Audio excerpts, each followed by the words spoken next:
Good day, Sir Anthony. Yun na yung pangalan niya. So, natapos na tayo sa power upgrade. Copa. Hindi makita. Copa, naging o-ring. Tapos, meron na rin tayong stopper as per request mo para hindi dire-diretso yung swing. So, check natin yung power upgrade kung okay. So, ang tension natin ngayon sa yung trigger is pinakamagaan. Napakagaan po. Pinakamagaan na tension. Huwag na nating lakasan. So, focus natin dun sa okay, firing tayo. Check natin yung kanyang FPS. Okay. 986 FPS sa pinakamagaan. Please take note, Sir Anthony, na nag-anggaan ito. Napakagaan, sir. Ikaw na bahala mag-adjust sa yung tignan mo, naka-atras masyado yung spring. Dati nakalubog yan. Ang bigat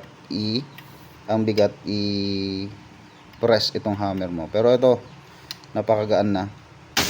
With okay, ito yung tangke natin.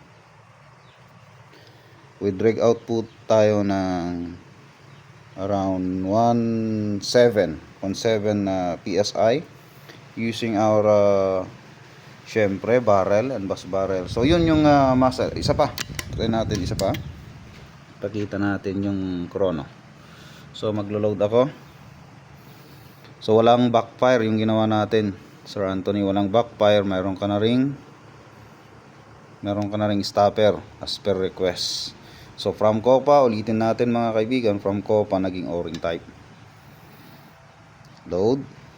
So na power upgrade na rin natin as one package deal.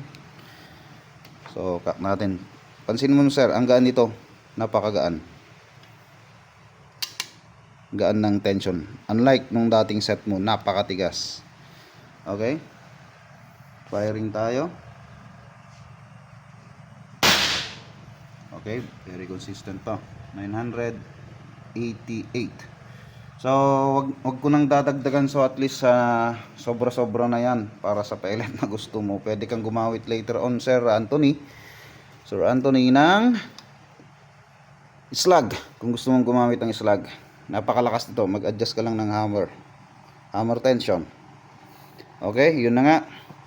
Thank you sa tiwala and salamat na rin sa pag-follow sa ating Facebook. Ayan.